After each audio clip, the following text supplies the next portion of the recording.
नमस्कार साथियों, स्वागत है आपका मेरे YouTube चैनल पर। आज की वीडियो में हम 2021 में हुए सीटेट के पेपर 1 में आए हुए मैथ पेडागोजी के प्रश्नों को देखेंगे। वीडियो को शुरू करने से पहले आप सभी लोग चैनल को सब्सक्राइब कर लें। तो चलिए वीडियो को शुरू करते हैं। पहला प्रश्न है हमारा, एक बच्चा आयत और वर्ग में अंतर नहीं कर पाता और दोनों समान श्रेणी में रखता है। वैन हेले के ज्यामितीय तर्कशास्त्र के सिद्धांत के अनुसार छात्र किस स्तर पर है? अभिग्रहतीय स्तर, विश्लेषण स्तर। यदि विश्लेषण स्तर पर होता है तो वह समझ जाता, दोनों में विश्लेषण कर लेता कि क्या अंतर है।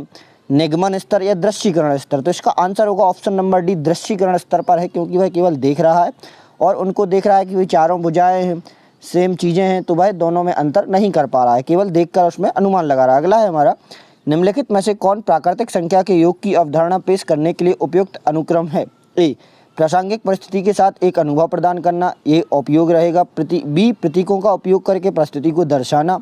सी, स्थिति को अभिव्यक्त करना। या डी, तस्वीरों के माध्यम से परिस्थिति को दर्शाना। तो इसका आंसर होगा ऑप्शन नंबर बी। सबसे पहले हमारा ए नंबर वाला आएगा कि हमें सबसे पहले एक अनुभव प्रदान करना है, उसके बाद स्थिति को अभिव्यक्त करना है, सी।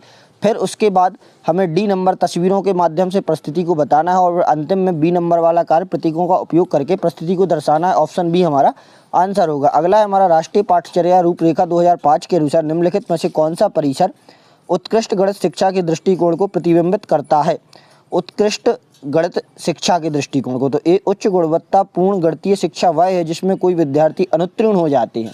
ऐसा तो नहीं है, यदि उच्च गुणवत्तापूर्ण शिक्षा है तो अनुत्तीर्ण नहीं होंगे। बी, गणित की शिक्षा छात्रों को विविध करियर विकल्प प्रदान करे। सी, सभी छात्र गणित सीख सकते हैं और सभी छात्रों को गणित सीखने की आवश्यकता है। या डी, ओलंपियाड और प्रतियोगी परीक्षा में सफल उत्कृष्ट गणित शिक्षा का घोतक है। तो इसका आंसर हो जाएगा हमारा ऑप्शन नंबर सी, सभी छात्र गणित सीख सकते हैं और सभी छात्रों को गणित सीखने की आवश्यकता है, क्योंकि जीवन में प्रत्येक पहलू पर गणित की आवश्यकता होती है। अगला है, एक शिक्षक ने अपने विद्यार्थी से कहा कि वे दैनिक जीवन में गणित का उपयोग करने वाली स्थितियों को नोट करने के लिए एक दैनिक गणित पत्रिका बनाएं।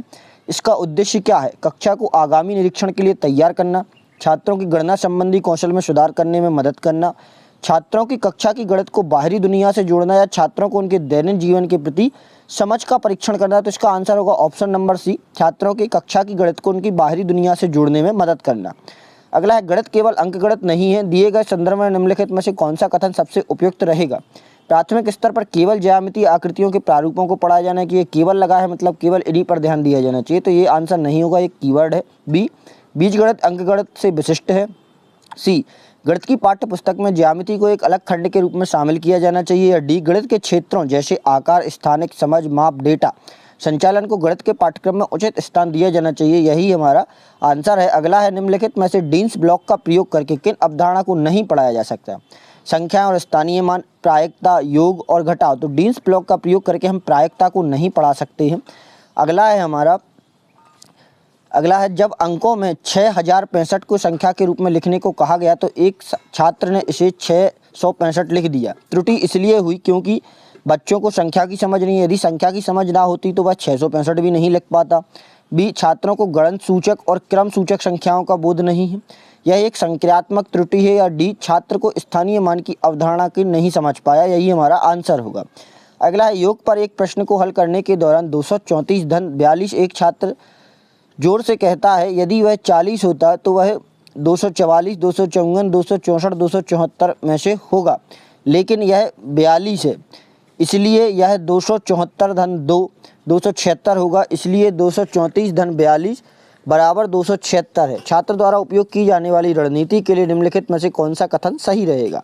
ए, गणित की कक्षा में मौखिक गणना संबंधी रणनीतियों को हतोत्साहित नहीं करना है। एक कीवर्ड यह भी है कि हतोत्साहित आए तो एक नेगेटिव कथन रहेगा।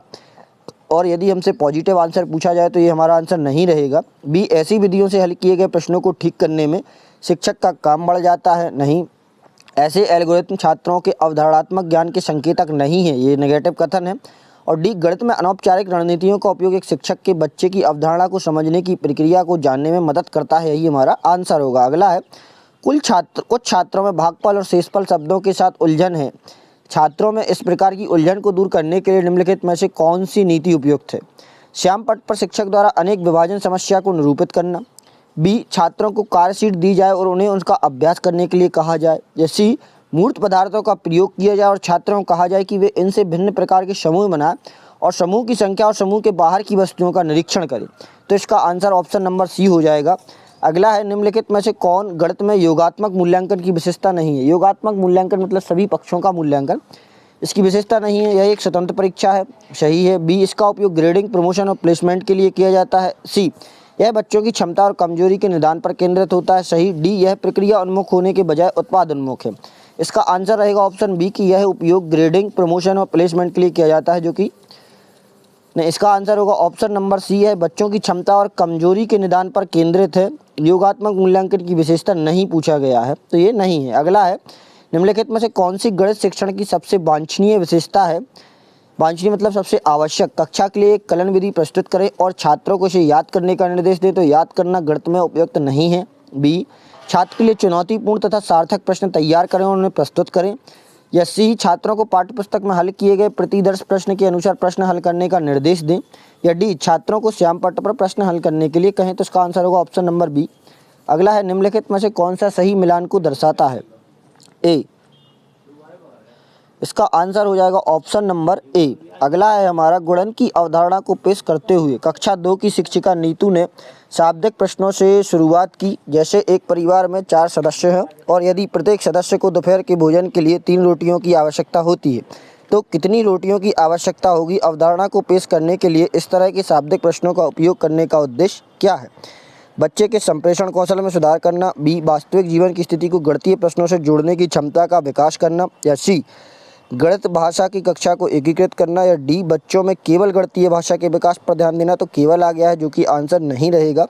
इसका आंसर होगा ऑप्शन नंबर बी, वास्तविक जीवन से जोड़ने का प्रयास। अगला है, गणित की प्रकृति के संबंध में निम्नलिखित में से कौन सा सही है। प्रकृति, गणित की अपनी भाषा होती है, सही है। गणित के किसी भी प्रश्न का हमेशा एक ही हल होता है, एक से अधिक हल होते हैं, ये गलत कथन हो जाएगा। और सी, गणितीय अवधारणाएं अमूर्त हैं। तो इसका आंसर होगा ऑप्शन ए और सी, जो हमारे सही कथन है। अगला है, अंतिम प्रश्न, दृश्यीकरण और प्रदर्शन प्राथमिक स्तर पर शिक्षण में सुनिश्चित की जाने वाली महत्वपूर्ण क्रियाएं हैं, क्योंकि उच्च गणित में बीजगणित और ज्यामिति को पढ़ाने के लिए निहितार्थ है। प्राथमिक स्तर पर केवल यही कौशल सिखाए जाने। केवल लगा हुआ है भाई, ये हमारा आंसर नहीं रहेगा। सी, गणित में अधिगम के मूल्यांकन का यही एकमात्र का भी अर्थ वही रहेगा, केवल। तो ये भी हमारा आंसर नहीं होगा।